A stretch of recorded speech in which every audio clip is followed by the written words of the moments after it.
Good afternoon. I'm Allison York, representing Senior Center Television from the Iowa City Senior Center, your place to connect.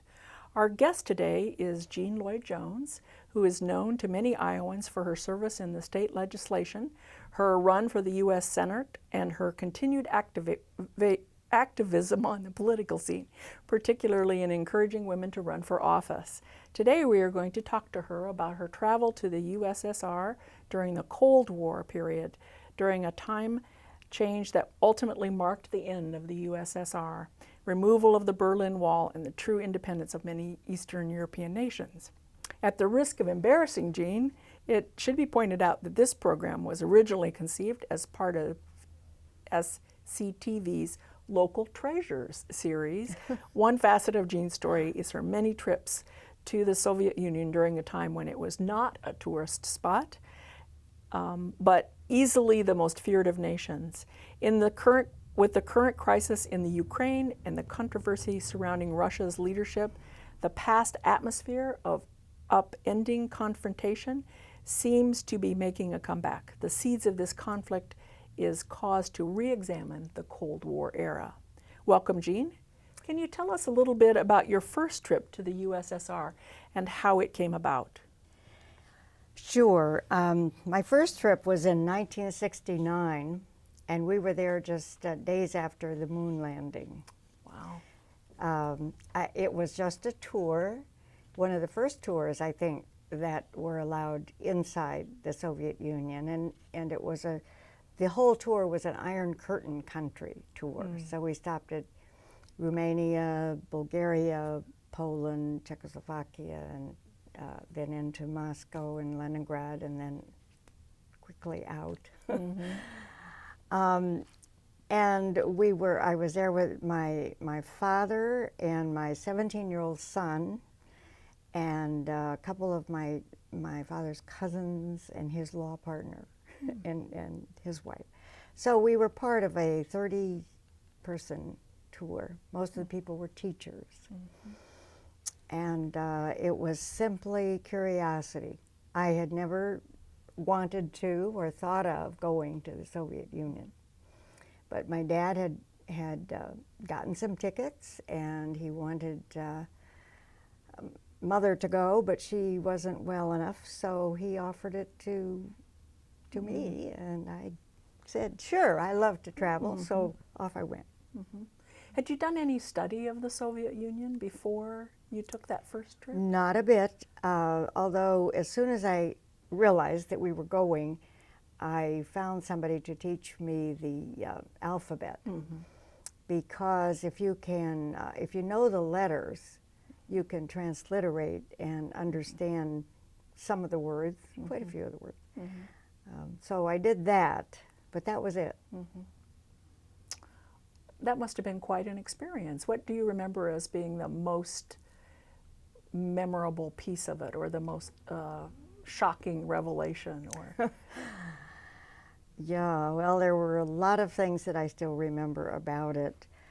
I guess the first shock was how drab and dull the buildings were. There were no advertisements. Not that I like advertisements, but we're so used to them in this country.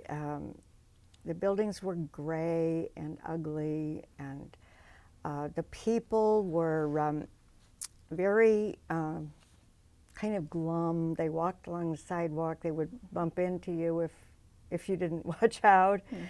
The first thing they did when they saw a foreigner was to look at our shoes. They could tell, apparently, more or less, where we came from by looking at our shoes. On that trip, we didn't get to really meet anybody except our guides.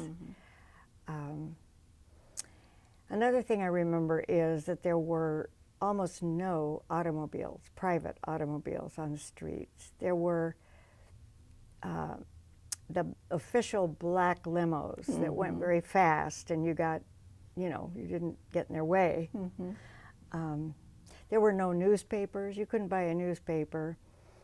But on the corner or or in front of Goom's department store, there'd be a big glass case with newspapers posted and a group of people around, and somebody would be reading they would sort of read it to each other as they watched.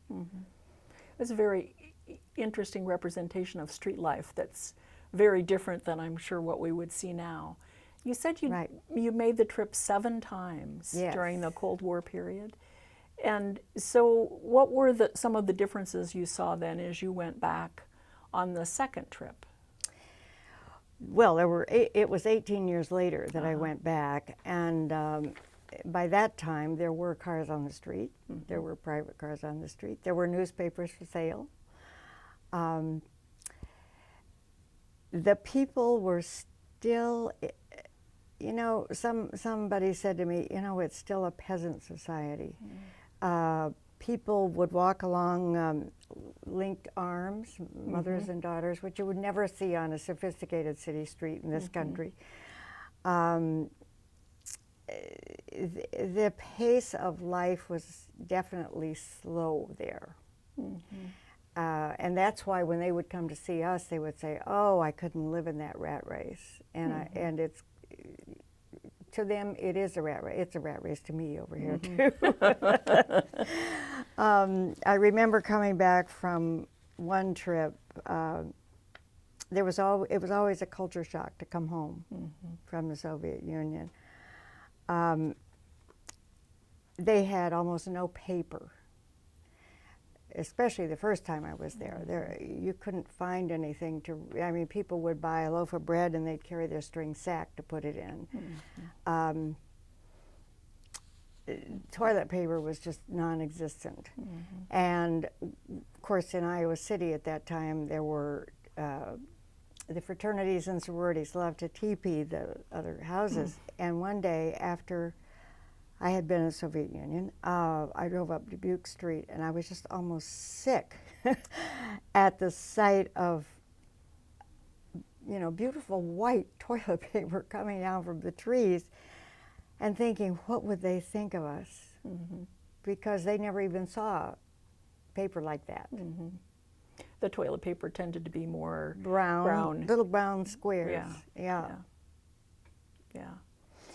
And the hotels, the rooms were very small, tiny rooms, very small bed, a little square bathroom, bathtub about as big as this chair. The towels were just a thin cotton towel. It was a shock to us to find how really poor the country was. This was the capital city, Moscow. And another thing I remember going back to that first trip was we went to the circus one night, an indoor circus. And they did very well, the acts were all good.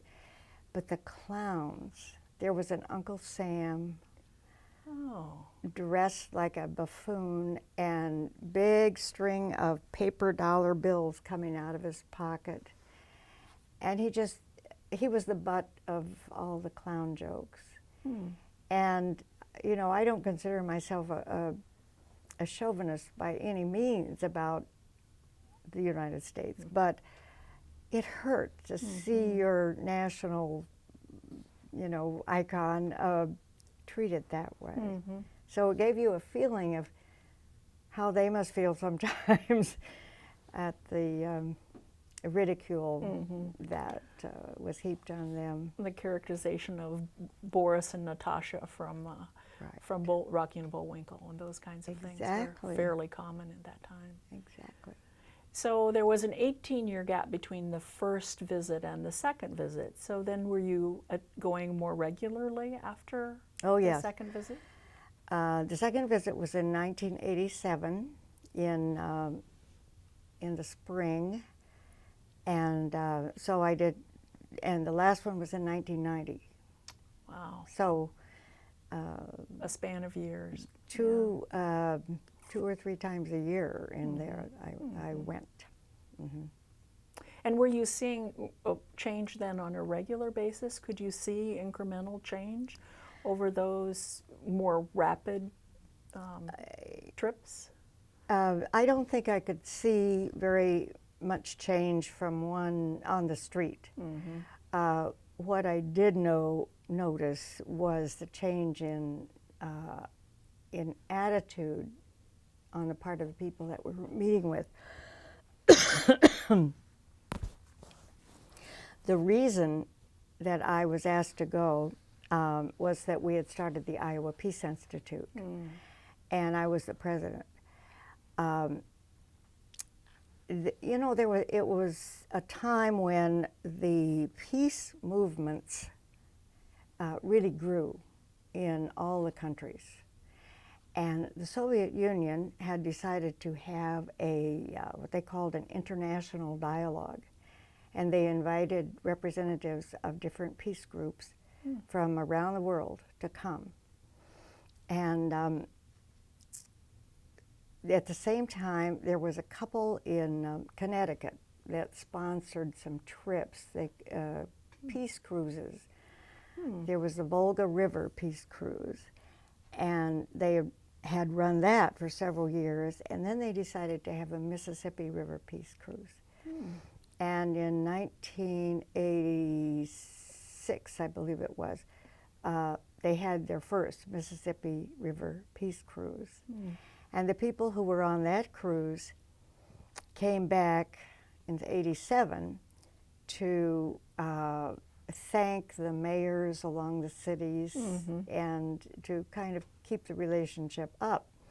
At that time, I was in the Iowa Senate. We had just started the Iowa Peace Institute, and they invited me to go up to Dubuque to meet with these people.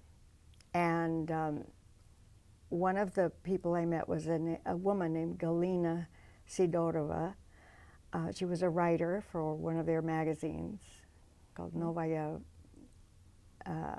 what was it? Novaya Zemlya. No, Novaya Vremya, New Times. And we hit it off. And anyway, they invited me to come to the 4th International Dialogue, which was going to be held that year.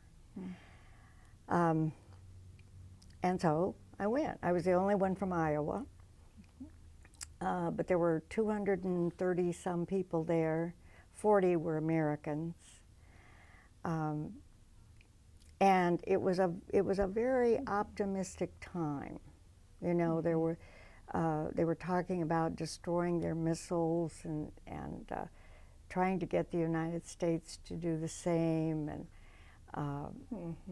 there was a lot of optimism about the possibility of ending the Cold War. So that deteriorated over the 4 years that I went back, or the 3 years that I went back. And by the last time I was there, it was just clear that they were collapsing. My last trip was in 1990 on May 1st. We were there on May Day. Traditionally, they had, you know, parades of missiles through Red Square. And on that year, Gorbachev had said there will be no missiles in Red Square. People will be free to come and protest. Well, we were in Red Square when that happened, and Gorbachev couldn't stand it, and he and all of his party left. You know, they used to sit on top of Lenin's tomb to watch the parade, and they left. By our standards, it was not any kind of a protest at all. I mean, these people were quietly, peacefully walking around, little clumps of them with signs saying, "Get out of Lithuania," and things like that, but it was you could hardly be called a protest. But to them, it was like the end of the world. The man who was with us, the guide, and I knew him pretty well by that time because he had been both in this country and there with groups of us. And he asked me for a piece of paper to write down some of the signs, you know, to make notes about what these signs were saying. And so I found a piece of paper. And pretty soon he handed it back to me. He said, I can't write those words down. He said, last year you would be put in jail for even thinking these things. And here these people are walking around with signs. It was just, of course, he was a member of the Communist Party, as was everyone that we were allowed to meet with. I mean, we weren't allowed to meet with anybody that was a dissident or, you know, except we did. We weren't supposed to, but we did. So did those people who were dissidents find you in some way? At the information dialogue, there was a woman named Nadia something, and she invited a woman named Nancy Yanofsky and me to her apartment. And it was way on the suburbs, and we took the metro, and then we took a bus, and then we asked directions, and we finally found it. And one of those drab apartment buildings that, you know, have little tiny flats. And her husband was there. His name was Dmitri, I can't think of his last name, Dmitri somebody. And he was a poet and an artist. And when we went in, it was very shocking to see their apartment. We knew what apartments were like. They were tiny, just like our hotel rooms. And he had written or drawn on every single surface of wall. And these were not, I don't mean these were framed things hanging up. They were actually drawn on the wall. And he had drawn very strange and unappetizing looking animal figures with faces of all the premiers since Lenin, from Lenin to Gorbachev. I mean, one look at these and you said, yeah, this man probably would not want anybody to see these, you know. Any official Soviet would not like to see these. And the reason that she had invited us out there was not just to meet him. It was that he had some artwork that he wanted to get it to Switzerland. So he wanted us to take the artwork to New York, where he had a friend or an agent or something who would take it and get it to Switzerland. I don't understand it. If he sold it there, he wouldn't get any money for it. But somebody that he had a sort of a network that he could, well, I would have none of it, but Nancy was a lot braver than I was, and she said, sure, I'll take it. So she, you know, rolled it up, and I remember being in the airport with our luggage carts full of, you know, things, and here was this thing sticking up, and she bumped into something, and it bounced off and rolled on the floor, and I thought, oh my gosh, what if one of the guards sees this, and you know, it could be real trouble for Nancy, and by extension for all of us. In the group. Right. Yeah. Those kinds of the difference between the public face and the private face in a country where everything is tightly controlled is always an interesting experience when you see this is the public face and this is what people can think and do privately with very close friends. It's quite wonderful to be invited into those, although you begin to feel the risk that they're taking as well as the risk that you're taking. As you've been an observer of Russia in the last few years, and certainly in current crisis, is there anything that you look back on and say, the seeds of this kind of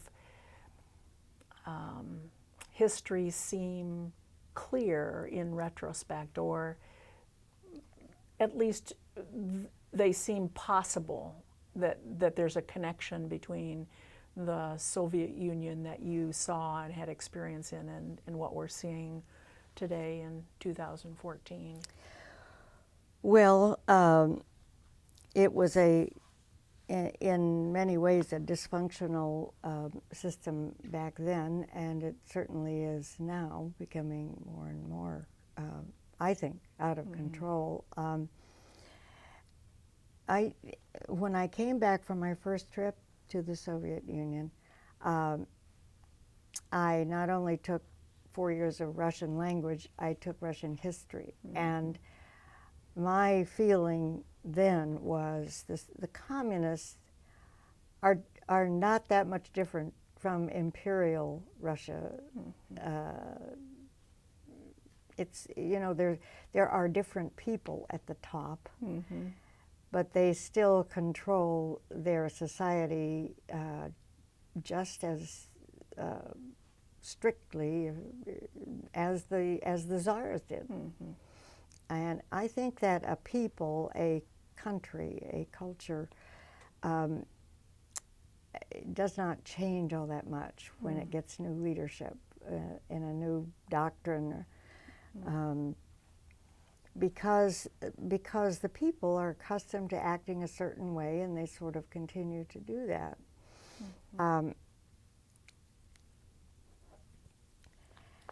There's another aspect that I want to comment on, though, that I think is really important for what's going on now, and that is their treatment of women. The first international dialogue that I attended, the stage there were 8 men on the stage, most of them in military uniform. And they announced that they would take all of our questions. This was a matter of pride with them. We will take all of your questions.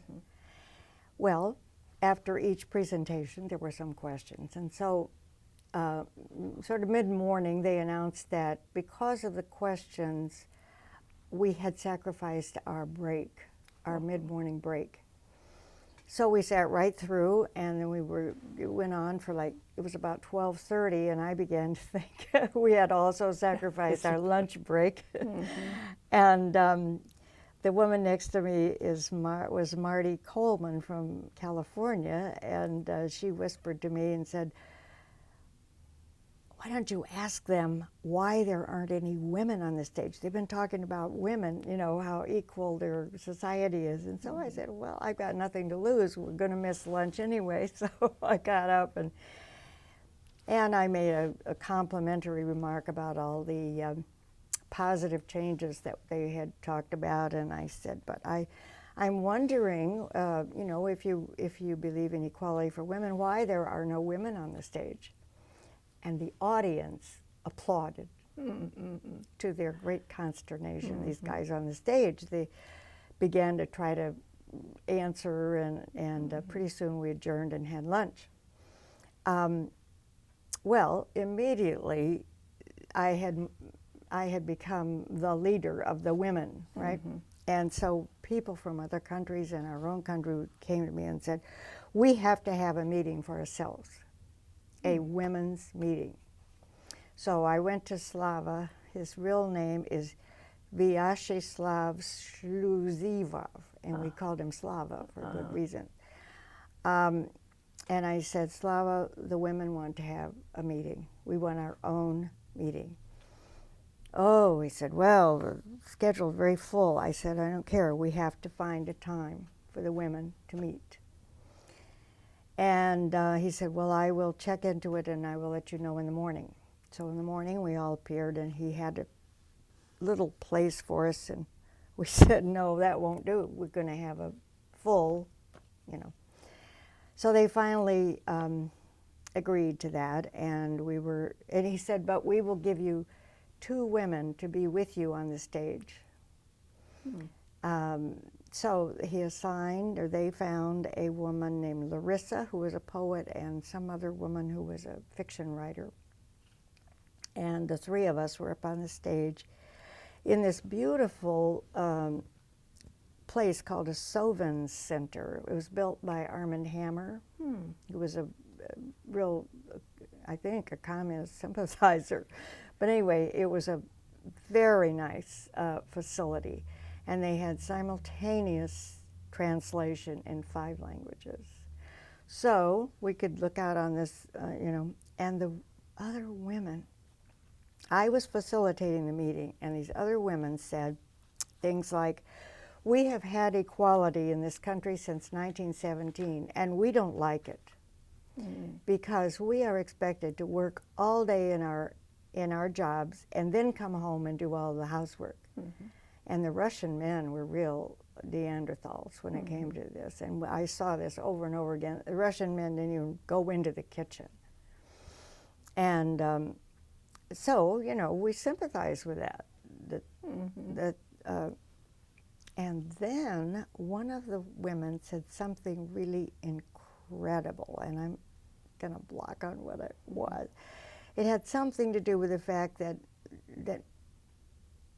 men were not fully developed yet, or something, something really strange. And I looked out at the audience, and these women were going, you know, they had the thing in their ear, and they were going, am I hearing that right? Anyway, I finally got the conversation not to be on, you know, who was better, men or women, and onto what statement women wanted to make at this dialogue. And amazingly, we developed a very nice little statement, and then we chose a woman to deliver the statement. She was from Kampuchea, and her name was I can still see her. She was just a beautiful woman. And so she was our spokesperson, and she was on stage for the final plenary, and she read the statement of the women. Okay, so the next year when I was invited back to one of the, to the 5th dialogue, I told Slava I couldn't go. Meanwhile, the Russians had been over here. We'd had the big peace walk. Some of them had stayed in my home, including Slava and Galina. And the minute they left and marched on, I packed my bags and went back to be a chaperone for 34 high school students in Russia and Soviet Union. And by the time we got to Moscow, Slava and that group had come back to Moscow. They'd been there 2 days. So I called him up, and we had a great conversation. Part of which was he told what a wonderful thing the peace walk had been. He said, let's see, how many were there? 220 Soviets we saw with our own eyes how hard you Americans work. He said if we hadn't seen it with our own eyes, we wouldn't have believed it. Because, you know, they're taught that Americans, there's this little band of rich Americans, and we oppress the workers, and we all have servants and stuff. Well, clearly... A vision of imperial Russia. Yeah. And clearly, it's not true. But when he said, you work so hard, I said, well, Slava, we weren't working. It was the 4th of July. And he said, your husband went out on the deck and grilled the hamburgers himself. Something he'd done a few times before, as my guess. Right, but we don't consider that hard work. Yeah. And it also tells you that he was thinking that we would have maids or whatever or to do that. Anyway, it was an interesting kind of, every once in a while there was one of those things like, Oh, so that's what you think. Well, on that occasion, Slava said, "Now, I hope you'll come back for the next dialogue." And I thought, in spite of the trouble I made last time, you still want me to come back? And he said, "It's very important for the Iowa Peace Institute to have somebody there." He said, "Most of the peace groups that we work with are on the East and West Coast, and you are in the Midwest. Besides," he said, "you are doing really good things, because a lot of the peace groups are like no more war, anti-this, anti-that, and you are doing positive things to encourage to." And we had a motto of "Make Peace Grow." We had a motto, we had little hats that said "Iowa, where peace grows."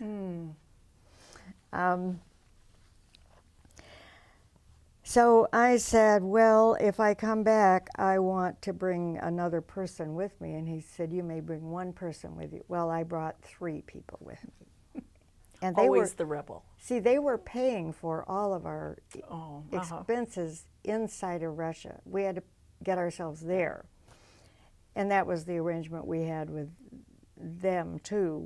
They paid their way to our border, and then we picked up all the travel and hotel and meals. 'Cause the only difference was with them, the government was paying for most of it, and with us, it was all corporations or private individuals, or it was whatever money we could raise to do this. So I said to him, "All right, I'll come." And I said, "And you will have a woman on the stage. You will have some women on the stage." And he sort of sighed and said, "Yes." Okay. Well, at that last one, the second one that I went to, which turned out to be the last one they ever had, because of what happened to the Soviet Party, the Communist Party and everything. There were 3 men on the stage, and they all spoke. There was 1 woman on the stage, and she was introduced. She was a cosmonaut, but she was not invited to speak. Well, I said to him at the break, "That is not acceptable. That is not good enough to have a woman on the stage and you don't let her speak." He said, "There will be women on the stage at the plenary session."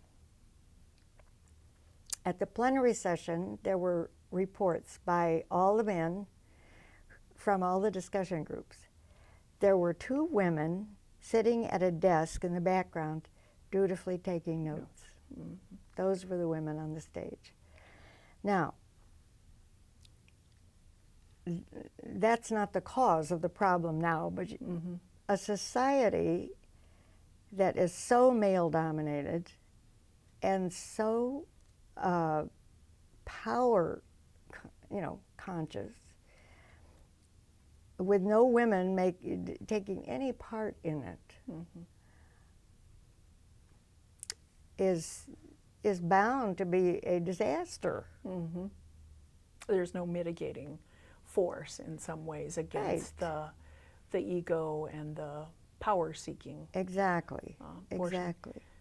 Did you ever have the impression that there were women in the Communist Party with any kind of rank? I mean, certainly we see that in China, where the Communist Party has women who have certain rank in the party structure. But right. I think there were women who had some clout. They certainly were not the public face of it. One conversation we had after Gorbachev became the secretary or whatever it was,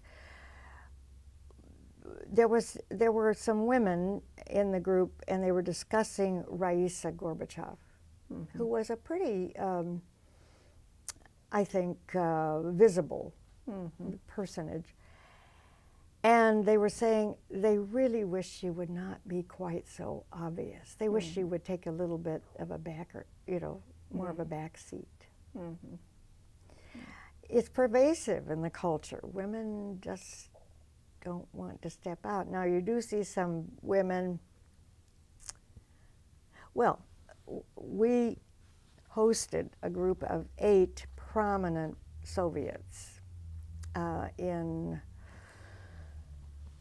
1988 who had been on the Mississippi River cruise, and 8 of them stayed another week for the Iowa Peace Institute hosted them around the state of Iowa. We had them in Decorah and Cedar Rapids and Des Moines and here.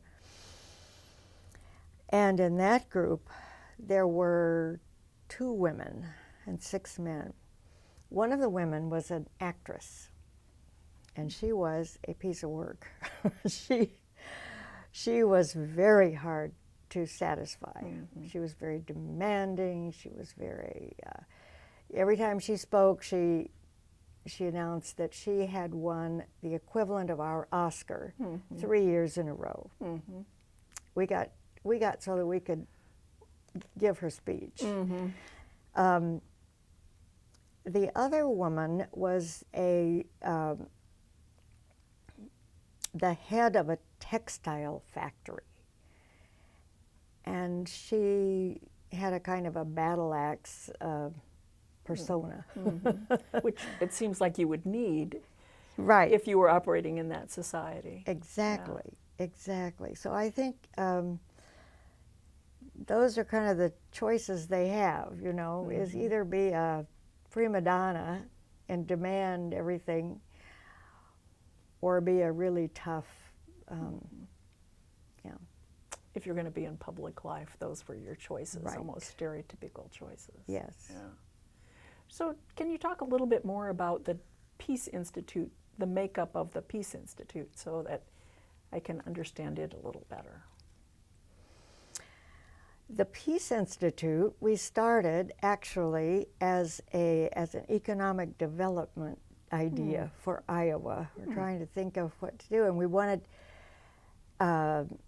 I met with the president of the University of Iowa, and we got a group together to try to figure out if we could do something like this. The idea was to establish a peace academy to rank along with West Point and Annapolis and the Air Force Academy, which is in Colorado. And Tom Harkin would say, if the Air Force Academy can be in Colorado, we can have the Peace Institute in Iowa. What better place to have a Peace Institute? At the very same time, the federal government was establishing the U.S. Institute of Peace. So we said, let's put that in Iowa. So we had a big campaign to do that. And they came out, and we had a big conference and did our best to persuade them that this is where it should be located. But in the end, they said, no, we need to be in Washington near our funding source. And they did. By that time, we had gathered quite a bit of momentum here, and we said, well, we will start our own Peace Institute, the Iowa Peace Institute. We had it in Grinnell. It lasted for 18 years.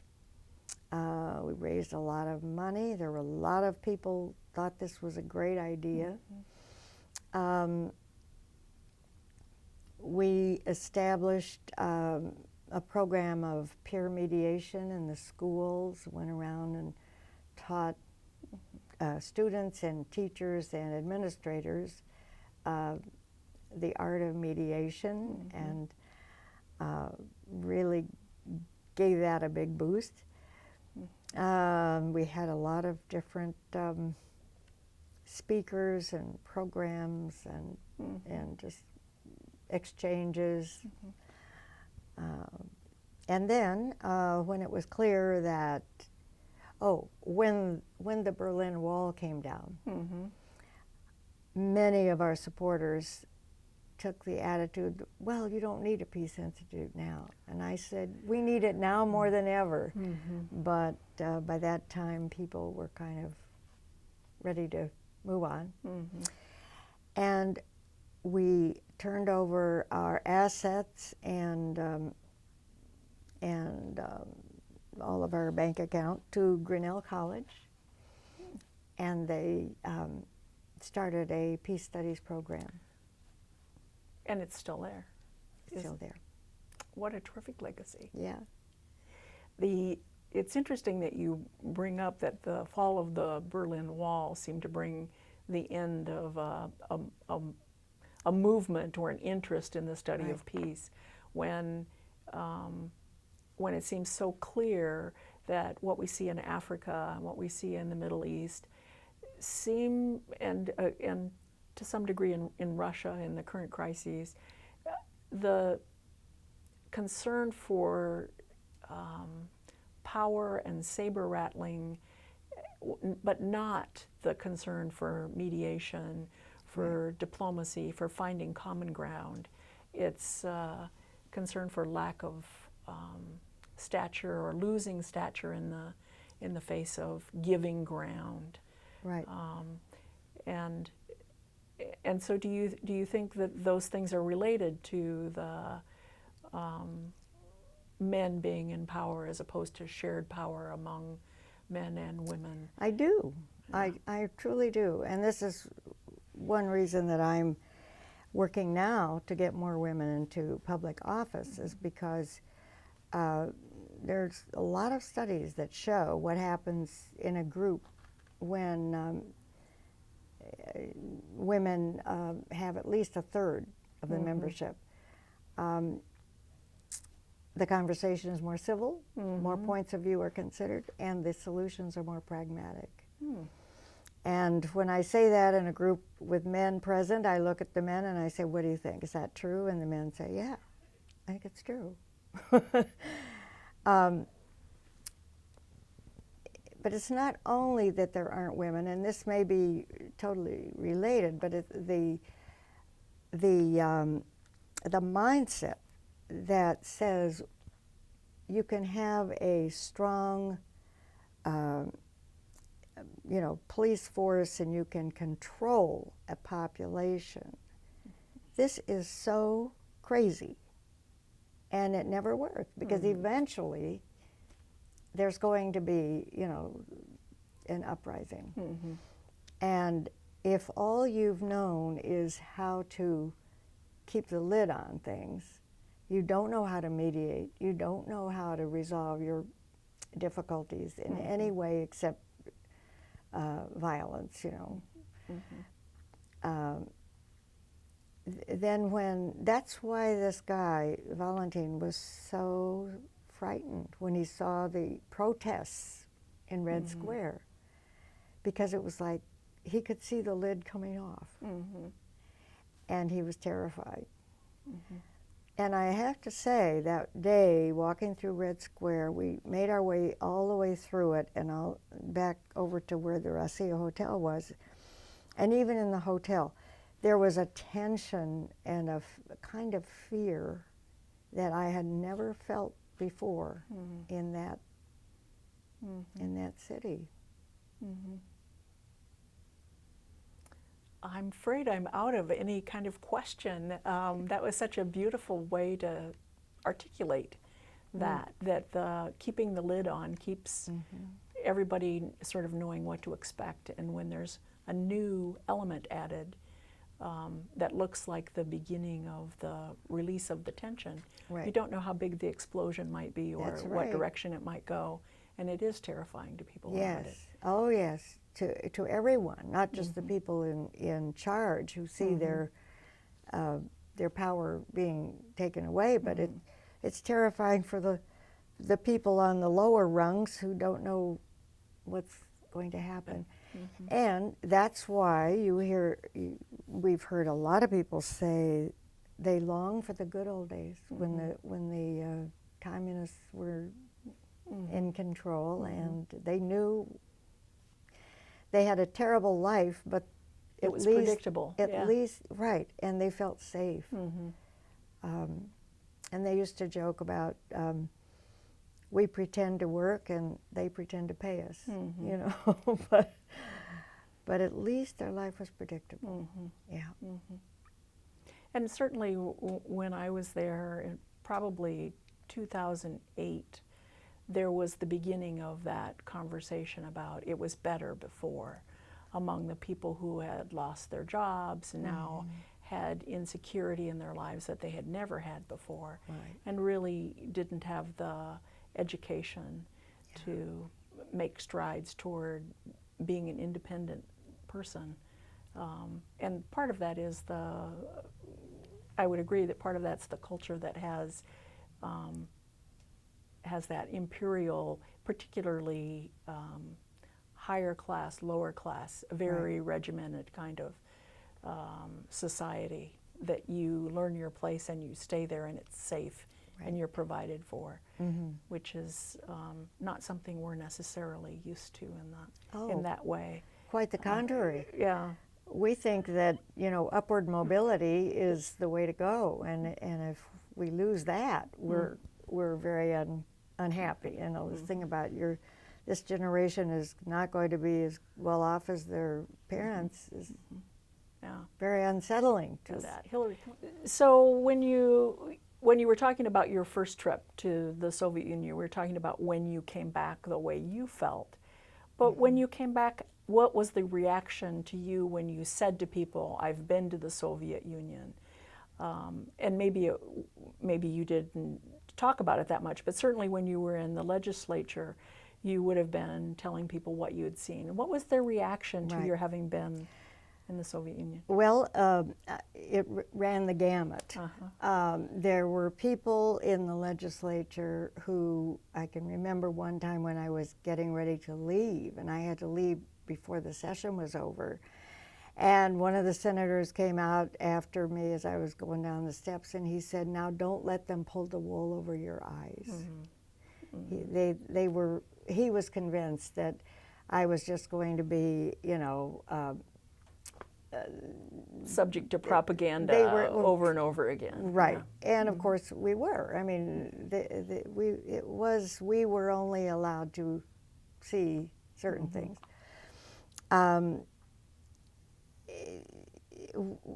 Well, one of the things I did, for example, was to bring back letters from a school in Volgograd to a school in Monticello. The students wrote letters thanking me for bringing these back, and they wrote letters back to the, you know, we facilitated an exchange.